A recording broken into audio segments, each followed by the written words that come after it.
Hello everyone, welcome back to my YouTube channel. तो जैसा कि आप लोगों ने पेपर के माध्यम से देखा होगा कि बहुत सारे न्यूज निकल के आ रहा है कि हाई कोर्ट में गर्मी की छुट्टी से पहले क्या हुआ है, कोर्ट में याचिका दर्ज हो गई है।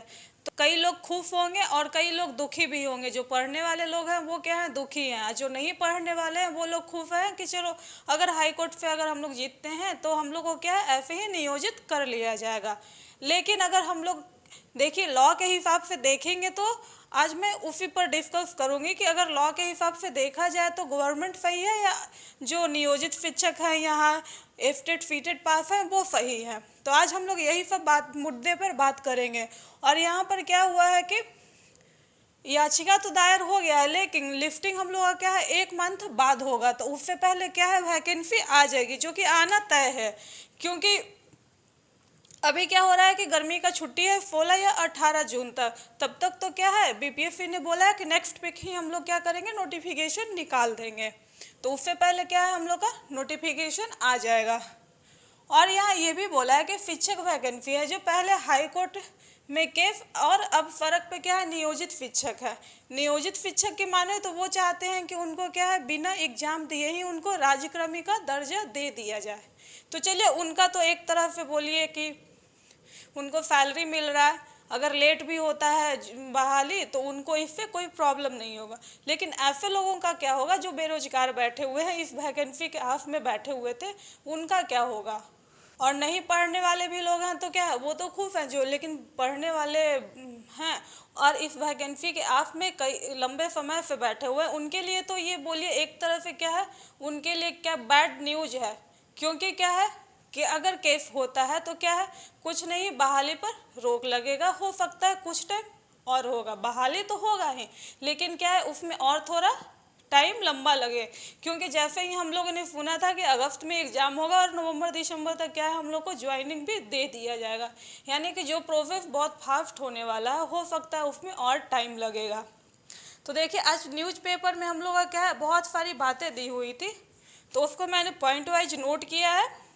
तो सबसे पहला पॉइंट वहाँ पर ये दिया हुआ था कि 2006, 2012 और 2020 की नियमावली के आधार पर पंचायत और नगर निकायों के शिक्षक नियुक्ति अधिकार था। तो उस टाइम क्या था कि पंचायत और नगर निकाय के पास शिक्षक का अधिकार, नियुक्ति का अधिकार था। लेकिन पुराना नियमावली समाप्त किए बिना नया नियमावली बन गया, यह गलत है। तो ये क्या है, उनका है नियोजित शिक्षक का बोलना है कि जो 6/12/21 में जो बहाली हुआ है, पंचायत और नगर निगम को समाप्त किया गया है, तो उसको क्या है, उसको ख़त्म किए बिना उसको नया नियमावली नहीं ला सकते, ऐसा उनका कहना है। लेकिन अगर लॉ पर हम लोग जाते हैं और अगर पुराने नियमावली को समाप्त करके नया नियमावली बोल रहे हैं, जैसा ये कि पुराने नियमावली को बिना समाप्त किए अगर नए नियमावली को लाते हैं तो क्या है, उनका प्रावधानिक अधिकार खत्म हो जाएगा।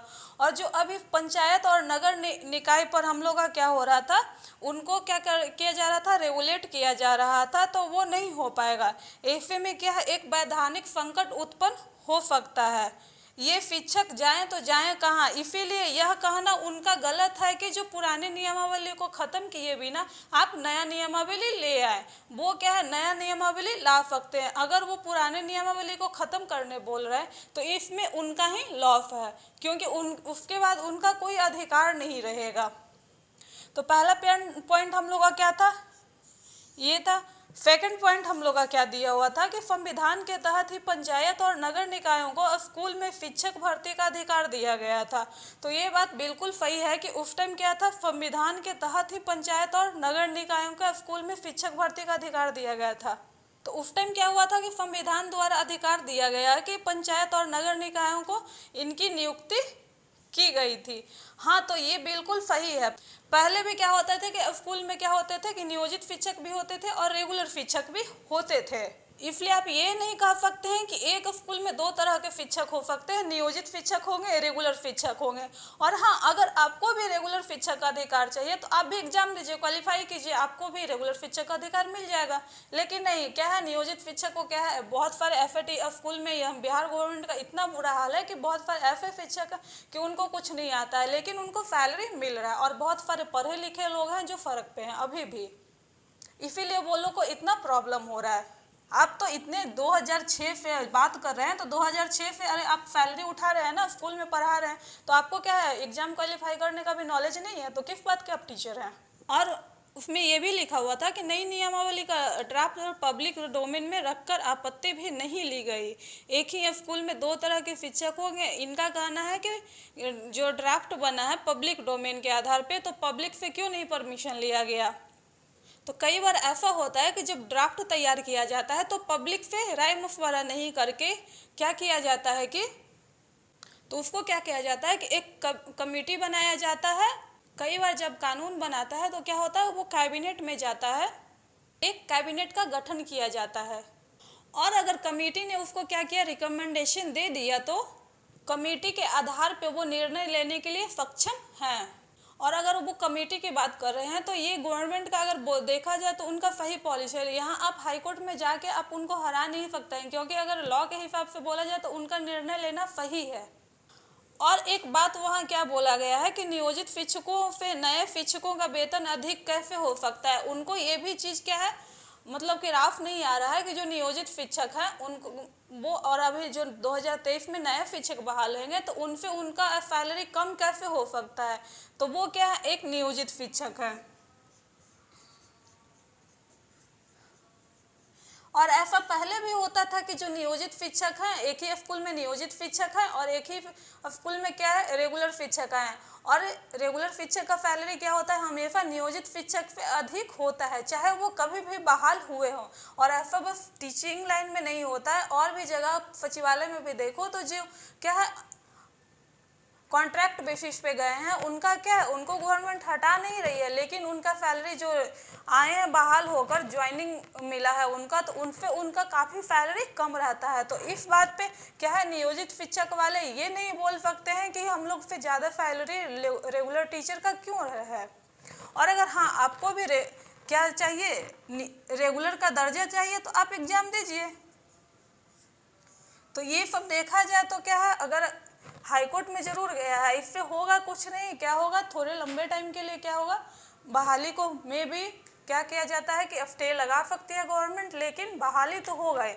और नियमावली हम लोग का इतना आगे बढ़ चुका है कि अब इससे सरकार पीछे नहीं हट सकती है। और अगर सरकार ने क्या है फैसला कर लिया है कि वो इस पर बीपीएससी के थ्रू एग्ज़ाम लेगा, तो वो एग्ज़ाम लेगी ही लेगी, चाहे आप कुछ भी कर लो। और इसमें आप ही लोग का लॉस है कि आप हाई कोर्ट में जा रहे हैं, चाहे कहीं भी जा रहे हैं। और अगर आप अभी हाई कोर्ट में गए हैं और आप लोगों ने पढ़ना बंद कर दिया और सोच रहे हैं कि केस तो चलो हाई कोर्ट में चला गया है, अब लंबा खींचेंगे, और अगर फैसला गवर्नमेंट के पक्ष में आ जाती है और वो अपना गुस्सा निकालने के लिए आपको बिना टाइम दिए अगर आपसे एग्ज़ाम कंडक्ट करवा ले, तो आप लोग का क्या होगा, उस टाइम आप सोचिए। वैसे में तो आप वही होगा कि प्रधान शिक्षक में जो हुआ था, क्या 420 को कैंडिडेट पास हुए थे, बाकी सारे फेल हो गए थे, वही यहाँ भी होने वाला है। क्योंकि यहाँ पर क्या है, लोग पढ़ना नहीं चाहते हैं, बस सड़क पे मोर्चा निकालेंगे और सारा अधिकार उनको बिना पढ़े हुए मिल जाए। तो देखिए, आज मैं बस इसी टॉपिक पे बात करना चाहते थे कि अगर लॉ के हिसाब से देखा जाए तो गवर्नमेंट सही है, या जो यहाँ सीटेड बीटेड नियोजित शिक्षक हैं वो पास हैं।